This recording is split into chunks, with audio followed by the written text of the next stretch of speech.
Okay, what I'm going to do in this video is to have a look at how to make changes to a duration map.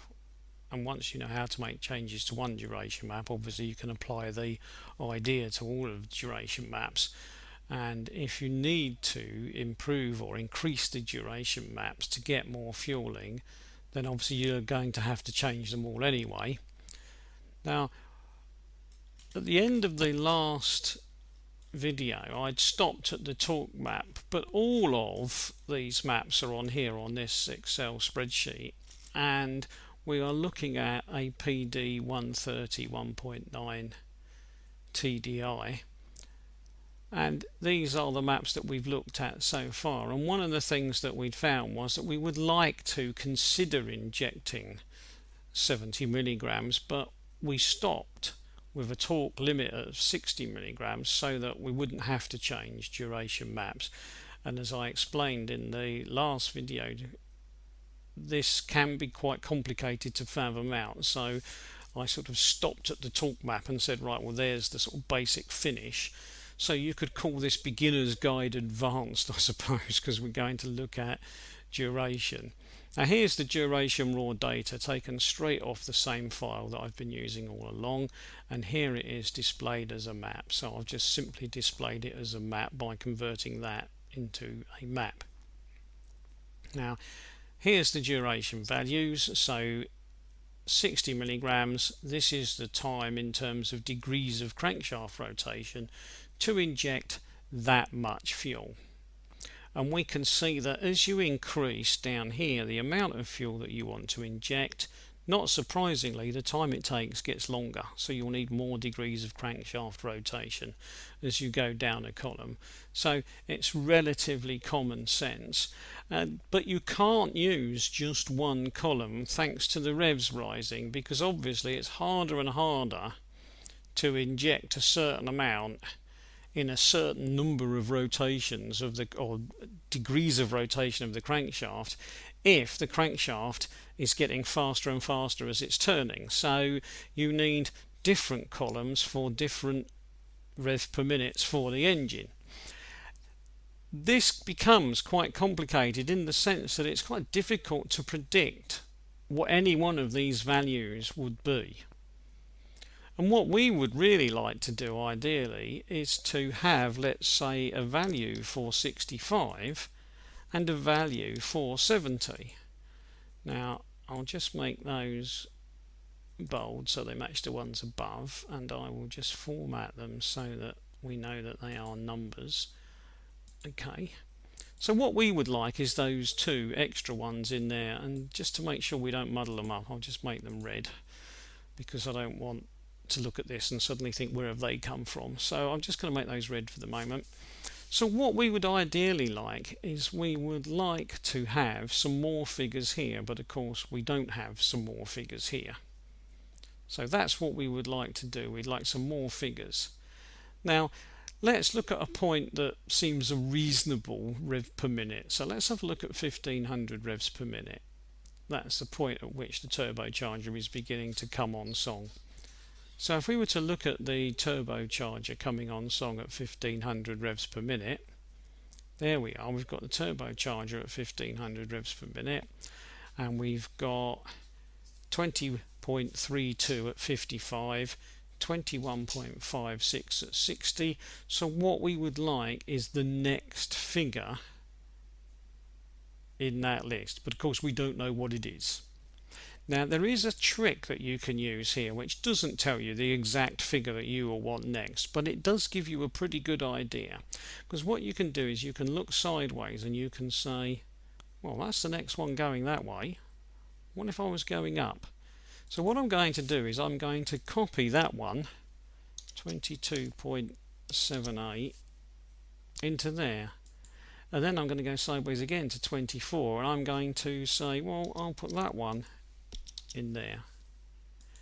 And then of course when I'm here I'm on 22.78, so in there I'm going to pinch that one next to it, so I'm going to put 24 in there, and then the next one I'm going to put the next number, which is that one, which is 25.55, and then here I'm going to put 25.55, and there I'm going to put the next one, which is 27.28.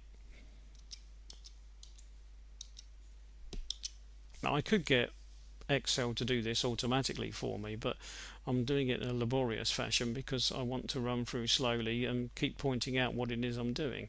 So here I'm going to put 27.28, and then here I'm going to put 28.24, and then here I'm going to put 28.24, and here I'm going to put 28.97, and then here I'm going to put 28.97, and here I'm going to put 29.18, and then here I'm going to put 29.18. You may have spotted a problem I'm going to have in a minute, and here I'm going to put 29.58, and here I'm going to put 29.58, and here I'm going to put 29.81, and here I'm going to put 29.81, and here I've run out of clues that I can pinch.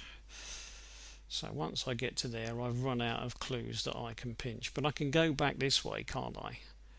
So in other words, here I can put 21.56, and here I can put 22.78, and here I can put 20.39, and here I can put 21.56, and here I can put 18.7, and here I can put 20.39, and here I can put 17.46, and here I can put 18.7, and then here I can put 16.92, and here I can put 17.46, and then here I can put 17.58, and then here,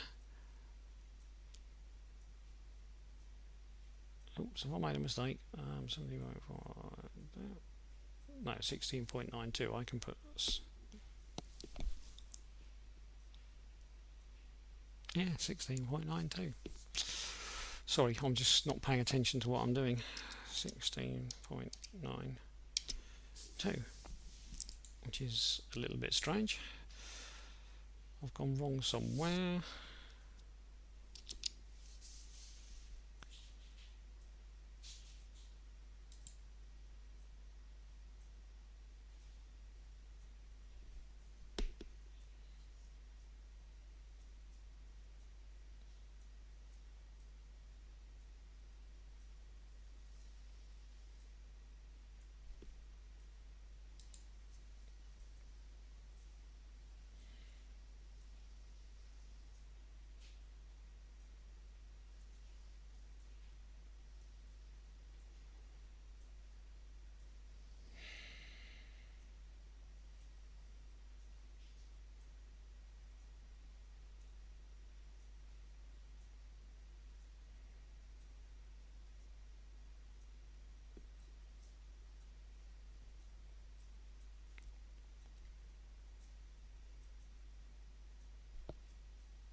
No, that's okay. I'm sorry, I'm just getting myself a bit confused looking at the figures because obviously they do change.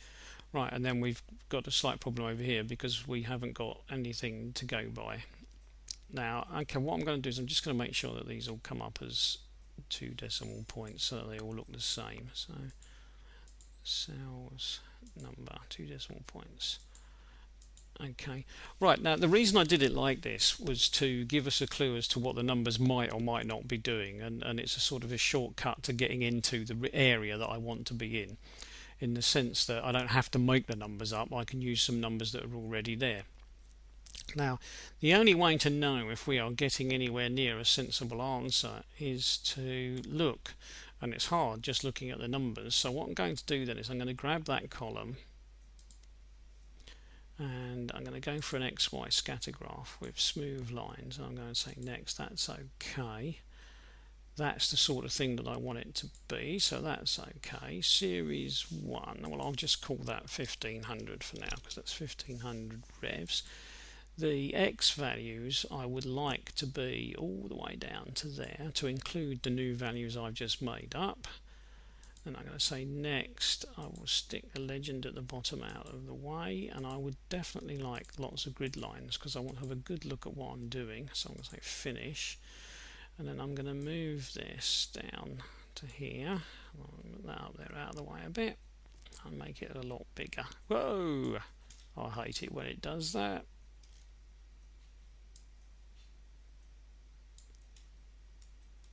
And it's still way too big. I hate the way it does that, but there you go. Right, now you can see that my little trick has worked beautifully because here's the original graph and it stopped there at 60. Now, it doesn't take a genius, or you don't need brilliant eyesight or whatever to say to yourself, those two do look as if they're pretty much in line with everything that came before. Can't be exact because we don't know exactly how this was all worked out, but I'm sure you'll agree with me if you look at that, that does look like it's okay. So delete that. Now I've got one that I'm not happy with, well, more than one, and that's these two here that I'm not particularly happy with what's happened with those. So what I'm going to do is I'm just going to have a quick look at those. Scatter. Next series. I'm not even going to worry about name this time. I'm just going to have a look there. Next, I have some grid lines so I can have a look. Legend, we'll put that at the bottom as usual, and then I'm going to say finished.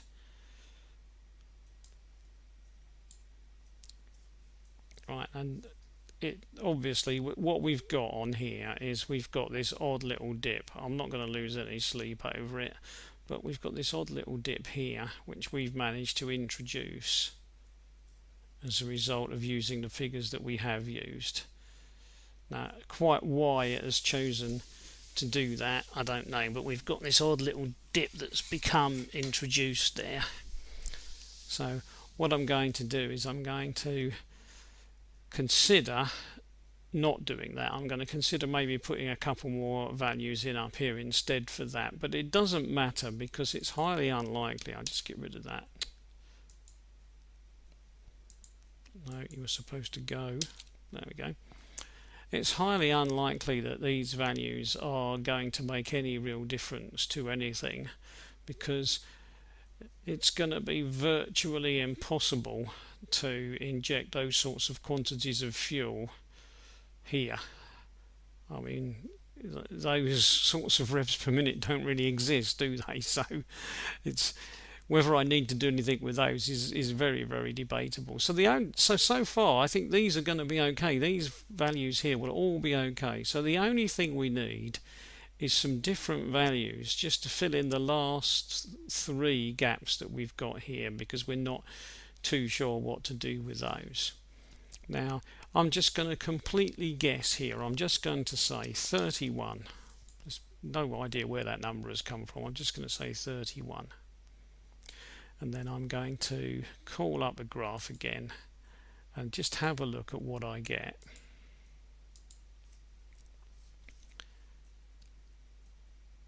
Series, not going to give it a name.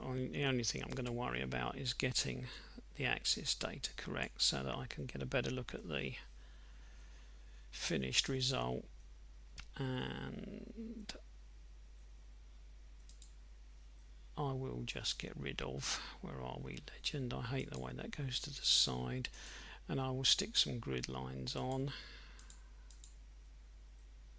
and then I'll call that finished. I'll even leave that there, I won't worry too much. I'll make it a bit bigger. It looks as if it's tailing off, doesn't it? It looks as if we are struggling here. It looks as if we're being forced to tail off. If we were to consider that as a graph coming up here, it's beginning to curve over, and it's curved over more. It seems likely that we might not be able to manage 31. In fact, it seems likely that we would probably be sitting at the same value as last time on that one. So I'm going to delete that, and I'm going to go back, and I'm going to say to myself, well, okay, 29.81. I'm just going to call that 30. That seems about as far as I'm going to manage.